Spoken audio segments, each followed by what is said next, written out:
Okay, you guys are lucky today, man. We're actually going to get in to see Stranahan'S Colorado whiskey. Colorado's best kept secret.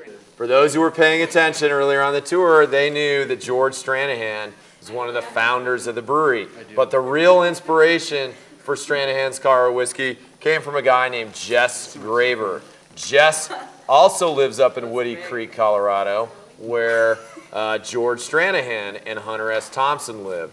As a volunteer firefighter, I responded to a neighbor's barn fire who happened to be George Stranahan, the founder of Flying Dog Brewery. When we were done extinguishing the fire, I asked if they were going to rebuild, and he said, yeah, we'll rebuild. And I said, well, boy, if you had a little room in there where I could make some whiskey, I know you make beer, maybe you'd let me make whiskey. And they go, oh, shoot, we've got a room for that right now in the other barn. The whole idea kind of came together, and that was about 8 years ago. We'd originally, for our experiments, we'd done it in a very small pot still, just so we could replicate and actually taste some products.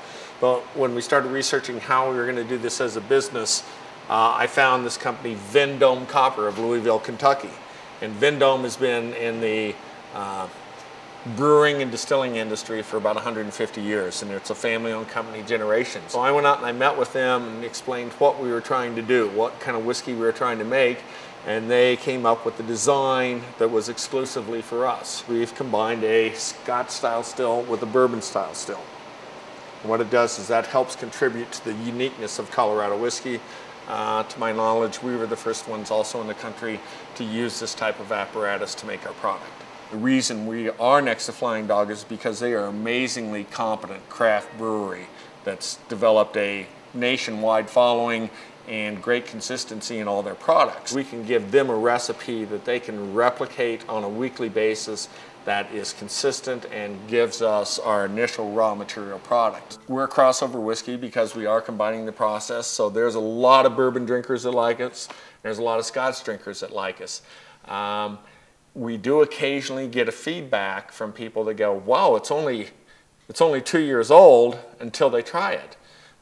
Once they try it, they understand that age is not necessarily a statement of quality, it's just a statement of age. We're getting a very mature whiskey at a very young age. So a lot of people like that. They like young and mature things. Well, we're going to add a few drops of water here just to soften it up. We wanted a strong whiskey for the aficionado, but we wanted to make it drinkable for everyone else. And then if you'd please join me, because it's impolite to try this alone, and we like to try. Nosing is what it's going to do, is that's going to train your brain to go, boy, there's some nice flavors in here, so I should smell this. And then what that will do is that's going to let your tongue know what's coming. Then you start off with your first sip, which you're going to take and hold in your mouth and then let go over the back of your tongue.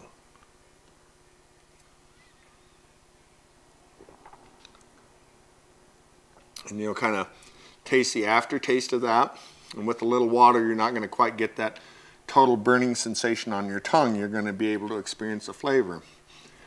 And after that first sip, you're going to go, wow, there's a lot of things going on. And then that next sip, if you let it coat the whole part of your mouth, you're going to be able to taste a lot of the ranges, a lot of the different flavors that are involved in the whiskey.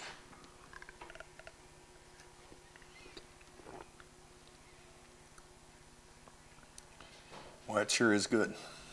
We literally set out to make the best tasting whiskey in the world.